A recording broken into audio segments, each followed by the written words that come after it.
Hi there guys, I'm Theo from Whitewater. And I'm Joel from Whitewater.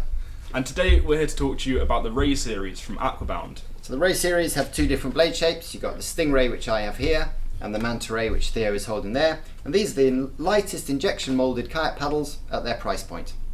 So you'll also see over here we've got the two different construction materials. So in the red and the white we've got the hybrids, which is a fiberglass nylon construction, and then in the black we've got the carbon nylon construction that's just a little bit lighter and a little bit more rigid as well. So both are different constructions, provide enough flex to be really comfortable when you're paddling, but they're also rigid enough to be really efficient. Both the Manta and the Stingray have this ridge down the middle. They call that a dihedral, and that just stops the blade from fluttering in the water, just makes it a bit more planted, grip a bit more water, and make that forward paddling stroke even more efficient. Another thing that makes them so great to paddle is the 100% carbon shaft. So that just makes the paddle really super lightweight and really nice on the water. It stops you from fatiguing, you don't get tired so quickly. As well as that, you've also got an ovalized portion of the bar right where your hand sits. That just makes a really nice, comfortable, ergonomic grip. And that's going to prevent blisters and pressure points on your hands.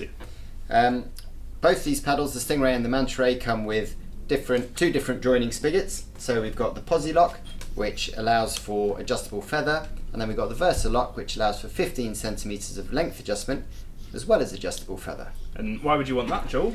Well, Theo, it just allows you to make that blade longer if you're paddling different width boats. So if you've got a wider boat, you probably want a wider paddle. If you're sharing with friends, if you've got kids or other people using the paddle, it means everyone can basically have the right size paddle for them. Perfect. Couldn't be better. No. So should we take a look at the Stingray? Absolutely. So the Stingray is 596 square centimeter blade area. Your Manta Ray is... This comes in at 661. So that's slightly bigger, Mm-hmm. but surprisingly enough, they both weigh pretty much the same. So between 850 and 880 grams, with the carbon being about 30 grams lighter. And the Stingray has a nice slender blade, so that's designed for low angle paddling.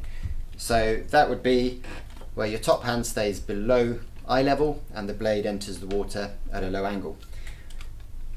The smaller blade area just allows for enough grip to keep the boat moving, but is small enough that it's not overly fatiguing. So if you're paddling all day, the Stingray is an absolute beautiful blade to be paddling with.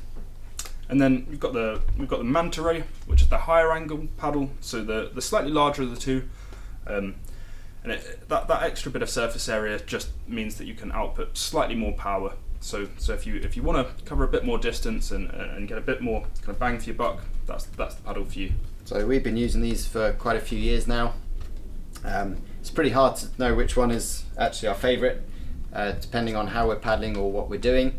But what we do have is demos in the shop. We've got water outside, so you can come down and try them out if you're in this country. If you're not, we hope you liked the video and it's helped you make a decision of whether you should have a Stingray Or a Manta Ray.